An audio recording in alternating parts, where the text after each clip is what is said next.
Prends-toi un truc à boire. Non, Prends-toi un truc à boire. j'ai plus soif.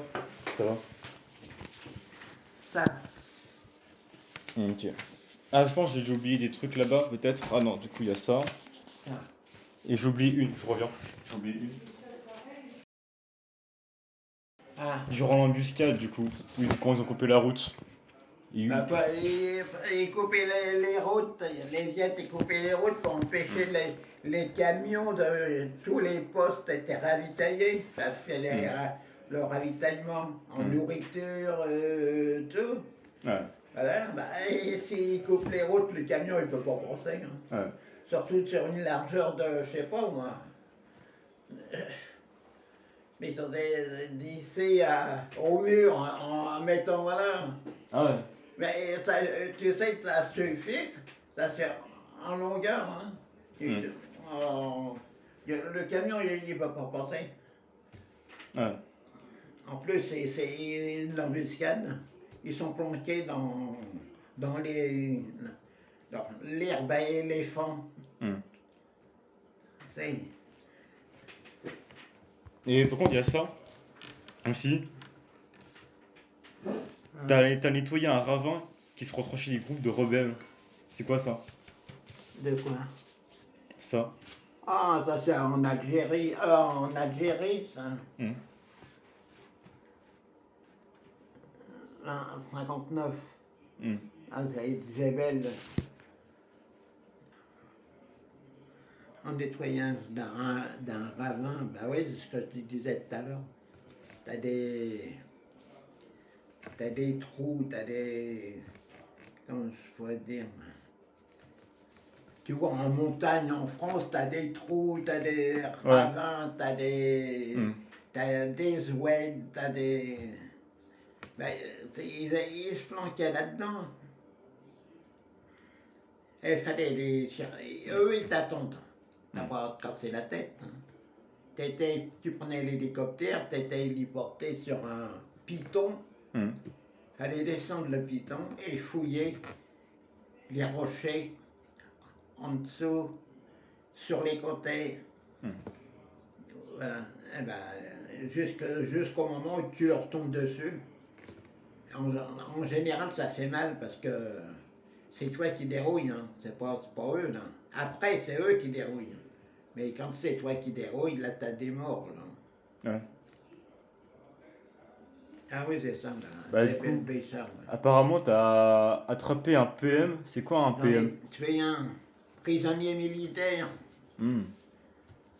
C'est-à-dire que tu as tué son pote? Ah bah moi, il était là. Hein. Moi, bah, c'était lui ou moi. Hein. Ouais. Une rafale. Tu sais, ça va vite, hein? Ouais. Tiens, j'ai des photos avec mon pistolet mitrailleur. C'était un Thompson? J'ai des photos, je crois que c'est ton père qui les a. C'était un Thompson, le pistolet? Hein? C'était un Thompson? Ah non, un fusil mitrailleur français. Ah, ok. Ah ouais, ah non, pas la. Non, la Thompson, c'est américain, ça. Ah, ok. Ah oui, oui c'est américain, la Thompson. Du coup, son collègue, il s'est rendu juste après, c'est ça? Ah bah, quand il a vu que j'avais bousillé il avait pas attendre. Ah, il est comme ça. Bah, Ouais. c'est interdit, hein, t'as pas le droit. Hein. Ouais. Puis le mec qui a eu les mains, il dit tu vas pas le descendre. Hein. Ouais. Ouais. Ah oui, c'est comme ça. Hein.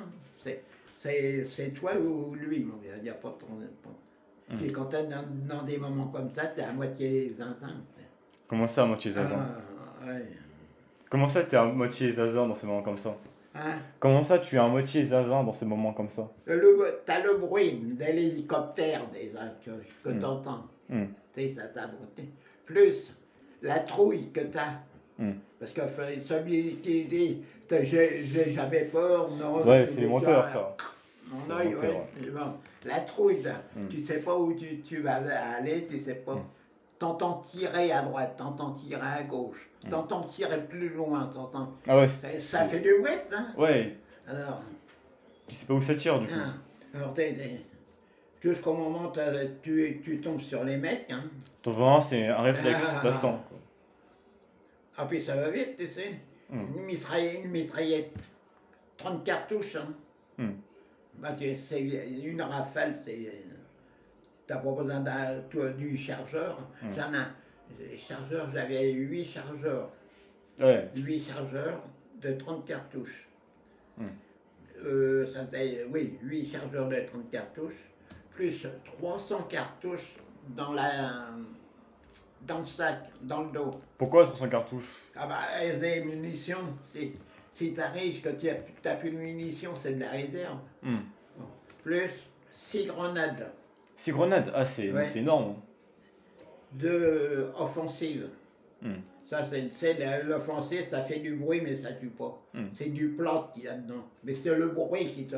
Tu vois, c'est pour le corps à corps. Offensive. J'en avais une défensive. Alors celle-là fait du mal. Alors là, dans un rayon de, disons, 50-100 mètres, ça envoie des éclats d'acier, à peu près comme ça. Mais ça pulvérise tout. Hein. Alors ça, t'as pas intérêt à te trouver... À côté, hein. Voilà. Et une grenade au phosphore. Le phosphore, alors là, ça brûle même sur l'eau. Ah ouais? Ah, sur le phosphore, oui. Oui, tu l'as. Tu manges les crevettes grises? Les grises? Crevettes grises. Dans le plateau de fruits de mer, tu manges les crevettes grises? Ah oui, les crevettes. Ah oui, mais je veux pas des plateaux de fruits de mer. Non, oui, Est-ce que tu veux des crevettes grises? Oui. Tu veux des bulots? Ah, des bulots, oui. Tu veux des bigorneaux? Non, pas non. Tourteau, tu veux tourteau? Non. Langoustine, tu veux? Non. Non, les bulots, des crevettes grises. Ah ben, je veux pas dire. Oui, alors, c'est... Du coup, la grenade à phosphore, du coup. Ah, le phosphore. Tu dégoupilles ta grenade, tu la balances, mettons. Tu as une rivière, mais dans une rivière, tu la dégoupilles, tu la balances. Voilà, ça s'écarte. D'un seul coup, ça prend feu. Ça fait comme du goudron. Tu vois, t'es tombé sur du goudron. Ouais. Ça fait mal, hein? Ouais. Mais ça fait ça, la phosphore. Ah ouais. Ça brûle même l'eau sur l'eau. Ah, c'est la vacherie, ça. Hein. Ouais. C'est interdit, normalement, pendant les guerres. Mais du coup, pourquoi ils ont utilisé ça? Ah bah... Toi, tu l'as déjà utilisé, la phosphore? On était bien armés, quoi. Ouais. Tu l'as déjà utilisé, la grenade à phosphore? Hein? Tu l'as déjà utilisé, la grenade à phosphore? Non, jamais. Jamais? Non. Mais les autres, oui. Mais... T'es pas la défensive, non. L'offensive, oui. L'offensive, c'est le bruit. Tu vois, l'offensive, c'est bon, mettons, le mec qui est en face de toi, tu sais qu'il est là, mais il te voit pas. Mais toi, tu le vois pas non plus. Ouais. Pas intérêt. Ben, tu prends ta grenade, tu la dégoupilles, tu lui balances à côté, t'as la chance que la grenade tombe à côté de lui. Il va en prendre, il va entendre, il va vers sa tête qui va éclater par le bruit. Ça va l'assommer finalement. Alors, quand il est dans les pommes comme ça, tu peux te lever, puis aller. Tu le fais prisonnier ou tu le mets en l'air. Tu vois, c'est ça les corps à corps. Ah oui, l'offensive, ça fait pas. Bah, La défensive, ça fait du. Là, ça fait du mal. Hein. T'es déjà allé à la baïonnette encore à corps? La baïonnette. La baïonnette? Encore à corps? Non, ça n'existe pas. Puis maintenant. Puis maintenant, ça n'existe plus. Ou alors, ce qu'ils ont, c'est les paras qu'ils ont, les poignards. Oui, ils ont le poignard. Mais toi, t'as jamais utilisé ton poignard ou un truc, une lame? Moi, j'ai au Vietnam. Non, t'as jamais utilisé une lame ou un poignard? Non. Encore? Non. Non. C'était rare, non? Puis, en général, celui qui il veut pas t'en servir. Non. Faut pas dire le contraire. Faut pas... Tu sais, t'as aussi peur que lui, que celui qui est devant toi. Alors, quand on arrive vraiment au poignard, alors, à ce moment-là, tu peux pas expliquer, tu peux pas... quand t'es allé à la bataille, Oui. l'adversaire, il a autant peur que toi. Ah bah bien sûr. Oui. Ah bah tiens. Mais du coup, quand tu tuais, c'était une question de survie. Ça revenait à la survie, du coup, non? C'était plus trop la guerre, du coup. Quand tu sais, lui c'est la même chose. Quand tu arrives sur lui, bon, bah, ta mitraillette, tu fouilles, mais tu tombes, mettons, il est là, au mur. Toi, ici, tu arrives, d'un seul coup, hop, tu le vois. Il est aussi armé que toi. Hein. Bon, qu'est-ce que tu fais? T'as une mitraillette. Tu l'as là, je l'ai toujours à la main comme ça pour marcher. Bah, le mec, après, la première chose que tu fais, c'est d'appuyer sur la détente. Hein. Bah, t'envoies une giglée, tu sais que tu vises pas. Hein. C'est pas vrai ça. T'envoies une giglée, tu sais, 30 cartouches éparpillées, ça fait du boulot, ça nettoie. Hein. 9 mm, 9 mm, ça fait déjà. Ça fait la balle, elle fait au moins comme ça. Ah, c'est grand. La balle, hein, pas le. Ouais. Tu vois, ça fait. Bah, quand tu prends ça dans le ventre, tu dans la jambe, ou. Là, t'as pas envie de. Toi, tu t'es déjà pris une balle? Non. Ah non. Non. Non, tu t'es jamais blessé à l'armée? Hein? Tu t'es jamais blessé? C'est dans le dos. Dans le dos? Mais pas. C'est pas moi. Mon sac. Ton sac? Attends, là, c'est quand je suis tombé en Algérie. Là. C'était En comment? Algérie. Dans le sac. Comment ça arrivé? Parce que ben, eux, ils mitraillaient pas, parce qu'eux, ils avaient des fusils, des fusils de guerre, ils avaient, mais des fusils, comment tu appelles ça, des fusils anglais, fusils américains, fusils français, ils avaient des fusils de guerre. Hein. Ben, automatiquement, quand ils m'ont allumé, moi, quand tu es à plat ventre, que tu as le sac sur le nom, bah, ça te fait une hauteur le sac. Hein? Ouais. Parce que dans mon sac, j'avais une demi-couverture. J'avais 3 bidons d'eau. J'avais 300 cartouches de réserve. J'avais trois trucs de. Comment on appelle ça pour manger. Ration? Rations. 3 rations. Bah, ça fait une épaisseur comme ça, là, quand tu le portes. Bah, quand tu es à plat ventre, le mec qui est en face, il le voit bien, lui. Ouais. Comme ça que tu arrives. Il tire. Bah, il tire à l'aveuglette, on sait, lui. Hein? Ouais. Il est comme nous. En espérant toucher. T'as eu un peu de chance, du coup. Hein? T'as eu un peu de chance. Ah oui, ah oui, ah oui. Souvent, la guerre, c'est que de la chance, non? Ah ouais. La Légion, fallait marcher. Alors, les hélicoptères, ils te déposaient sur une montagne, parce que où on était, nous, c'est à la frontière marocaine. C'est des djebels. T'as des djebels qui font 400-500 mètres de hauteur. Et puis c'est des nivelés, c'est des cavernes. T'as des cavernes, beaucoup de cavernes. Puis des rochers, bah, quand tu descends comme ça, faut nettoyer tout ça. Alors, moi j'étais voltigeur. J'avais un copain à droite, un copain à gauche. J'en avais 2 derrière qui regardaient en l'air. Et puis nous, les 3, on fouillait à droite, à gauche. Mais on descendait pas en courant. Hein. On descendait doucement et mètre par mètre, tranquillement. Parce qu'il fallait fuir. On pouvait tomber. C'est comme ça qu'on est tombé nez à nez avec ces cons-là. Parce qu'eux, ils nous attendaient. Hein.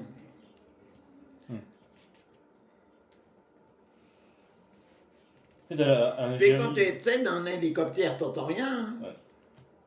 Ça fait tellement de boucans. Plus l'odeur d'essence. Puis la trouille. Ouais. ça te fait bouger le nom. La trouille, hein. Ouais. Une fois que tu as sauté de l'hélicoptère encore, tu sais que tu es sur la terre ferme. Mais tant que tu sais pas si il t'allume et tu peux prendre une bastos, hein. Tu peux prendre une en sautant. T'avais beaucoup d'amis à l'armée? Hein? T'avais beaucoup d'amis à l'armée? Oui, mais c'était pareil, c'est des copains qui étaient du nord, qui étaient du nord, du sud. Puis après, une fois que tu as fini, tu t'éloignes, hein. Tu connais plus après. T'as gardé contact avec certains de tes amis ou... Au début, puis après, ça s'est espacé. Ben oui, chacun fait sa vie après, hein.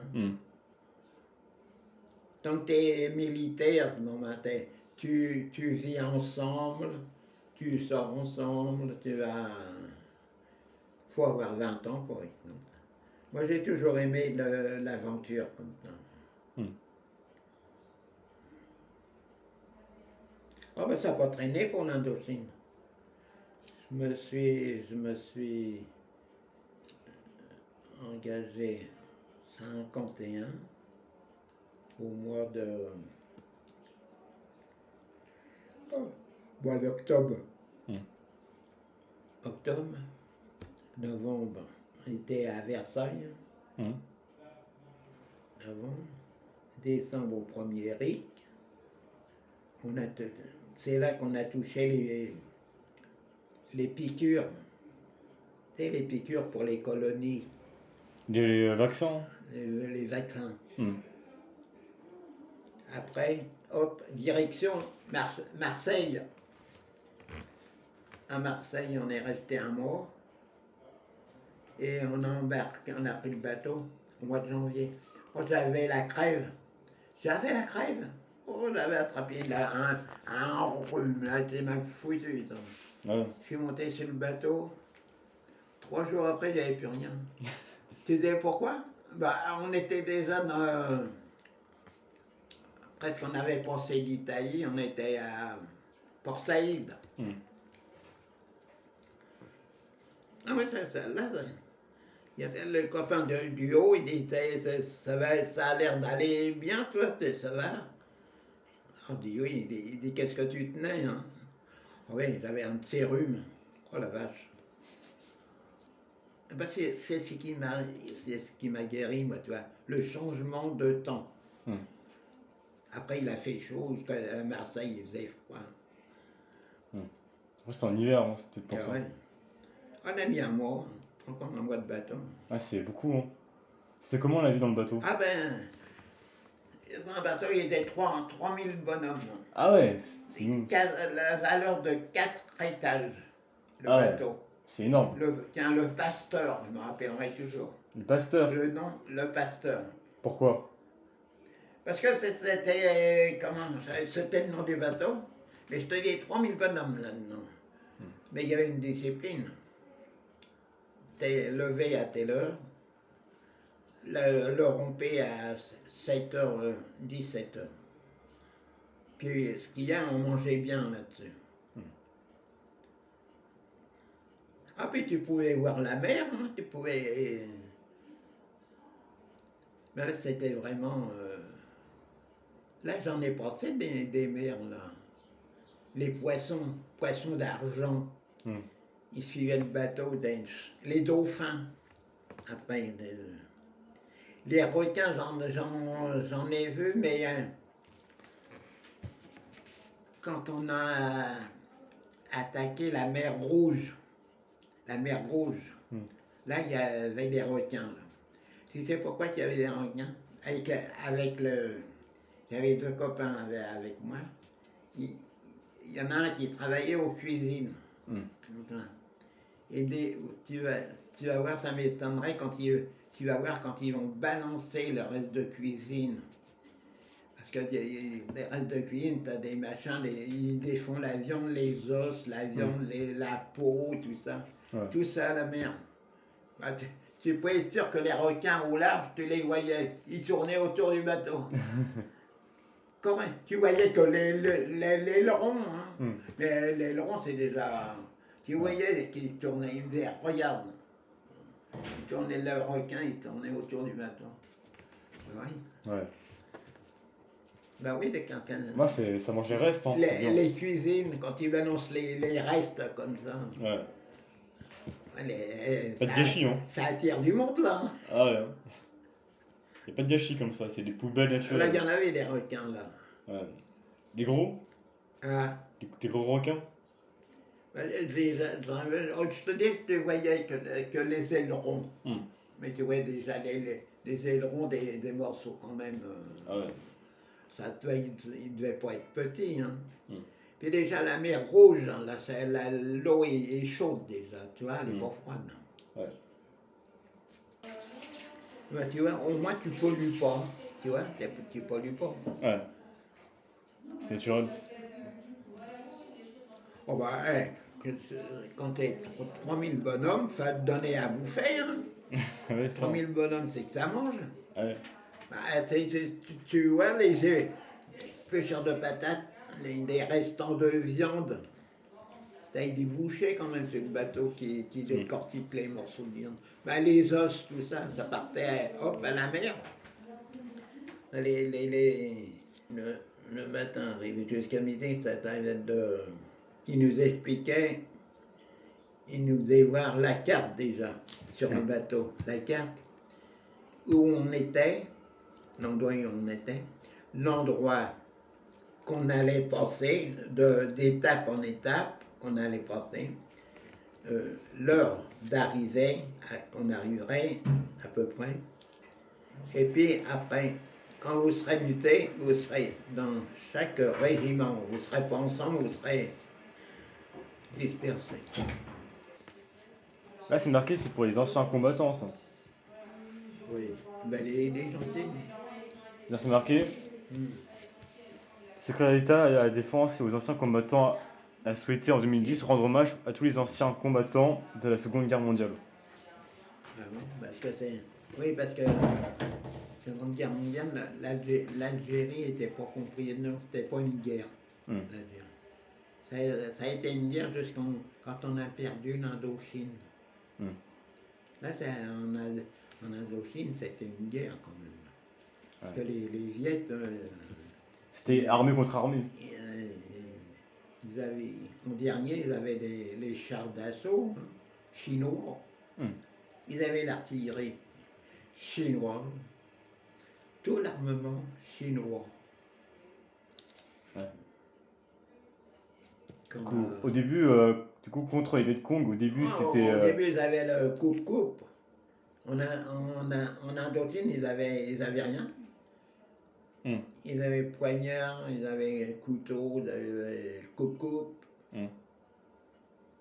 Ils avaient des fusils, mais des fusils anciens, des vieux fusils à la gomme. Ouais. Ils se mettaient aussi dans les arbres, non? Ah. Ils se mettaient aussi dans les arbres. Oui, mais. Ah ben, ça, ils savent faire la guerre. Ouais. C'est drôle. En Algérie, ils faisaient pas d'embuscade. Ah ouais? Pourquoi? Parce qu'ils avaient les pouettes-pouettes. Bah oui. Ils avaient les. C'est quoi les pouettes-pouettes? Bah, ils étaient pas armés comme les Viettes en Algérie. Ils avaient qu'en dernier, ils avaient quand même l'armement qui arrivait.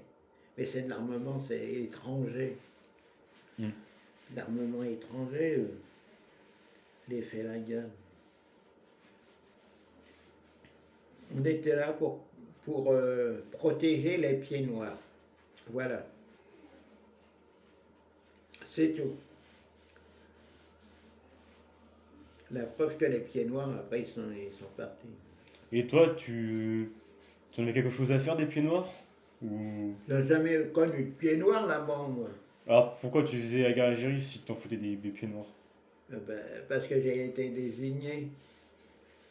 Je voulais rengager pour l'Indochine. Et puis l'armée, ils m'ont dit, non, maintenant l'Indochine c'est fini, on te met, tu partiras en Algérie à la place. Bon, et ben tu es parti en Algérie pendant... C'est quoi ça les barrettes? Les barrettes, c'est ça. Ouais, mais qu'est-ce que ça représente? Ça, Ouais.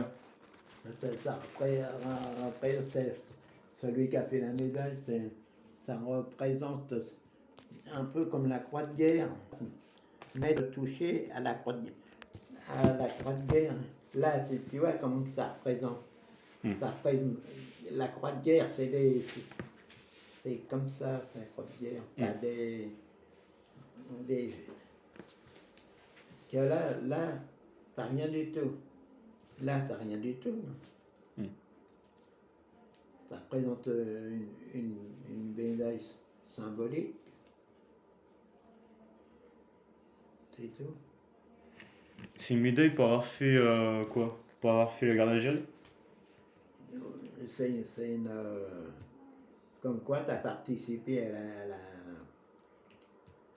à la guerre d'Algérie. Ah, ok.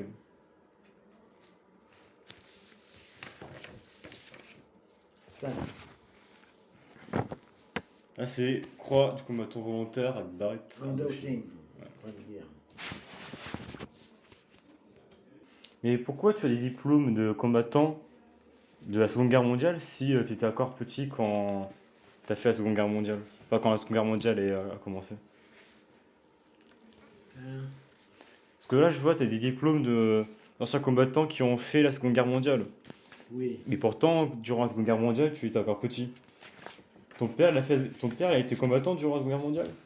Oui, mais la guerre de 14. La guerre de 14. Ah, il a fait toute la guerre de 14? Ah oui, la première guerre de 14.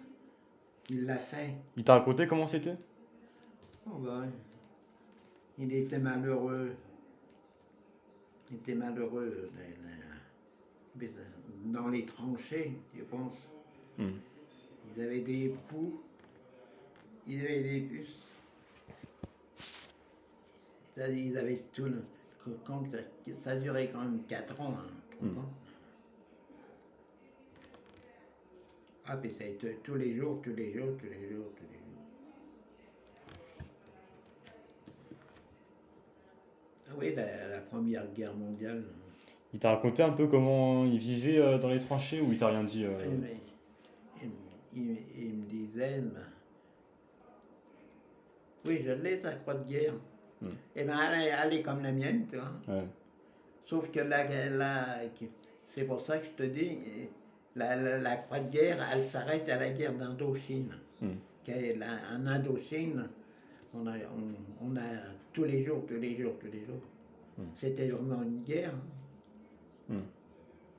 Et du coup, il t'a dit quoi? Il t'a raconté comment c'était durant les tranchées ou pas? Oh, oui, le bison, ouais, cherchait le pinard. Il cherchait le pinard. De tranchée en tranchée, il cherchait le pinard. Et il cherchait la bouffe. Et il disait de la soupe. Soupe tous les jours, tous les jours. Midi, le soir, de la soupe, la soupe, la soupe.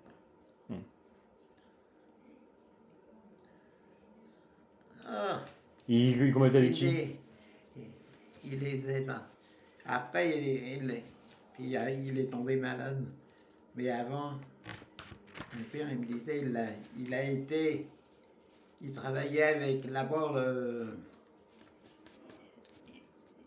tu avais des troupeaux qui arrivaient, de vaches. Hein, il avait été muté avec 5 ou 6 copains pour tuer les bêtes. Après, c'est les bouchers qui fallait qu'ils les découpent en quartiers. Alors, en plein air comme ça, aussi bien l'hiver que l'été. Alors, les pauvres bêtes, ils le sentaient qu'ils allaient tuer. Le sang, ça se sent, on ne doit pas dire. Il me disait, tu les entendais beugler. Beugler. Et puis, il y en avait un qui avait une masse. Parce que maintenant, ça va, parce que maintenant, ils les électrocutent, ils souffrent plus, les bêtes, maintenant.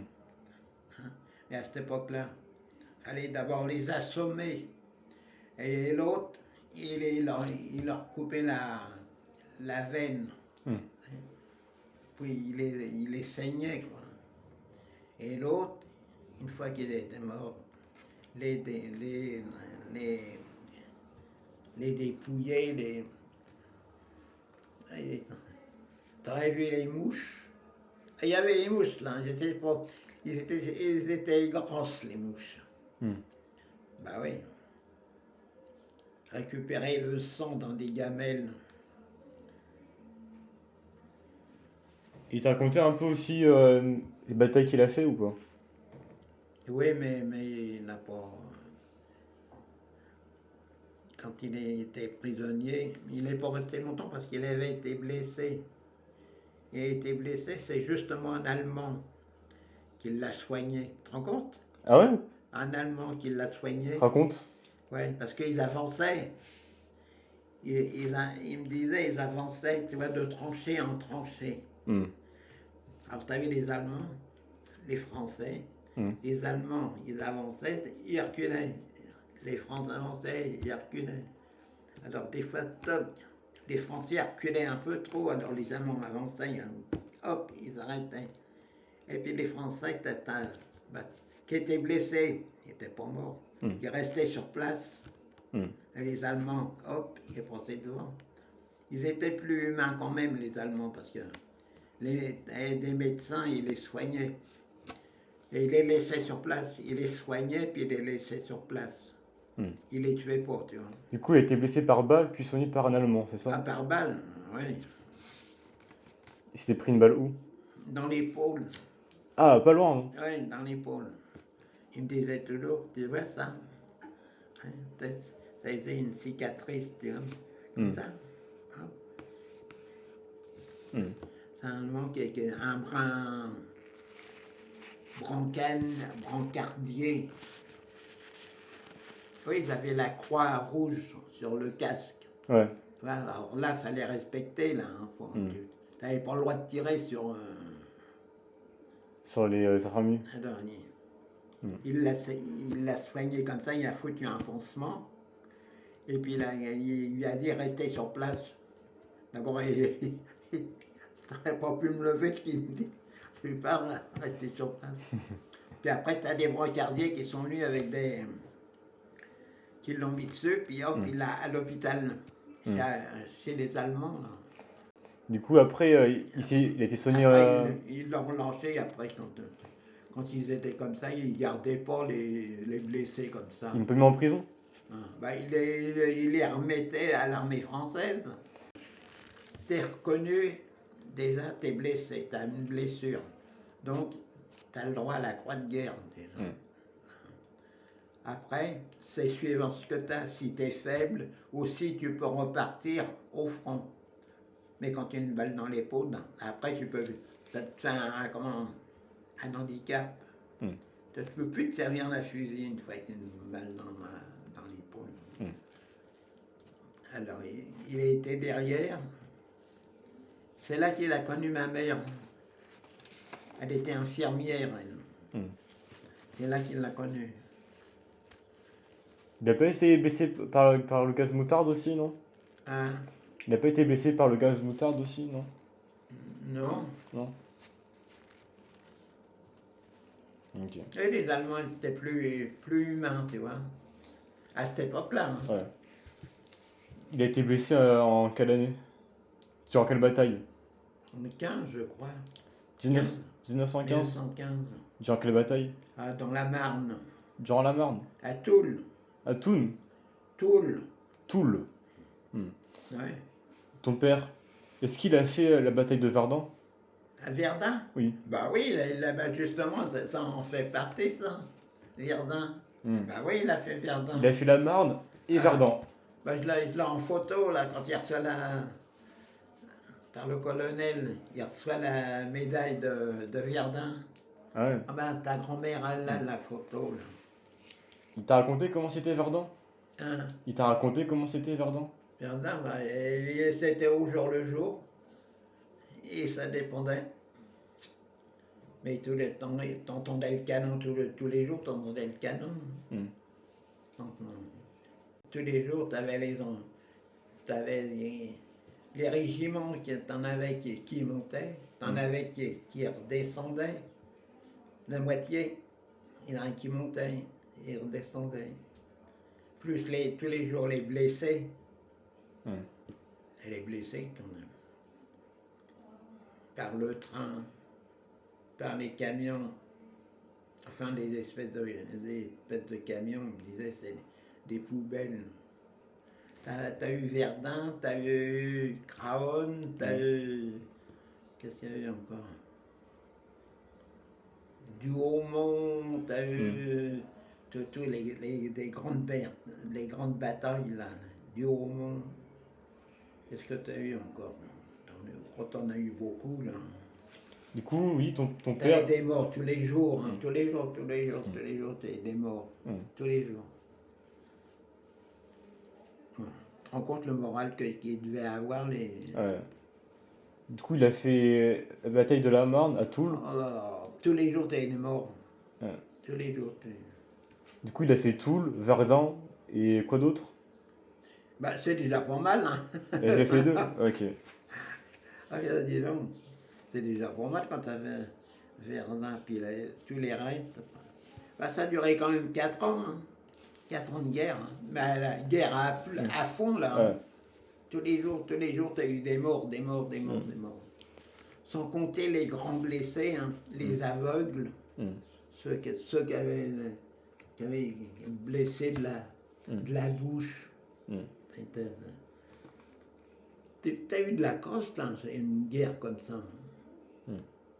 Ah ben, là, il me disait, c'était la baïonnette. Là, c'était la baïonnette, il me l'avait fait voir. Comme ça. Alors si tu prenais un coup de baïonnette comme ça, la plaie, elle se refermait. Tu vois, là, ça saignait pas. Ça saignait à l'intérieur. La plaie, elle s'infectait à l'intérieur, mais elle s'ouvrait pas. Coucou Romain, on va y aller, on revient demain. Ok. D'ici, quoi? Je te laisse encore 5-10 minutes avec la fille. Ok. De toute façon, on revient demain. Ok. Bon, ben, oui, alors je te disais, hier tu as aimé plus que je venais. Bon, ben, je te laisse. Hein. Tu les veux, ça? Moi, j'en ai plus besoin.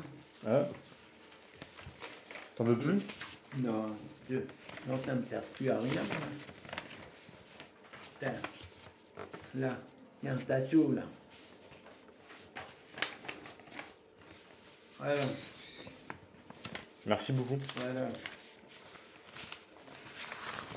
Je vais garder alors. Je prends ça avec aussi. Voilà. Mais du coup, il a pas pu faire la Seconde Guerre mondiale, du coup. Ah, Il a pas pu faire la Seconde Guerre mondiale. la deuxième, là, il était en 40. Il était démobilisé et tout. Il faisait descendre les gens dans les abris. Il avait la musette, le casque et le masque à gaz. Ouais. Tu vois? Ouais. Voilà. Et quand t'es parti à l'armée, il a réagi comment? Hein? Quand t'es parti à l'armée, il a réagi comment? Il est parti comment? Quand tu es parti à l'armée, oui. Il a réagi comment, ton père? Bah, il n'est pas le moral. Hein. Tu te rends compte, hein? Quand tu fais 14-18 et que ton fils part à l'armée... Il a rien touché avec l'armée. Hein. Ah, c'est la retraite du combattant. Hein? C'est ce que j'ai, la retraite du combattant. Algérie, non. Mais moi, j'y ai droit. 300 € tous les 6 mois. Pas beaucoup. Ouais. Hein, pas beaucoup. Bon, et ils t'attendent, tes parents. Ouais, je vais...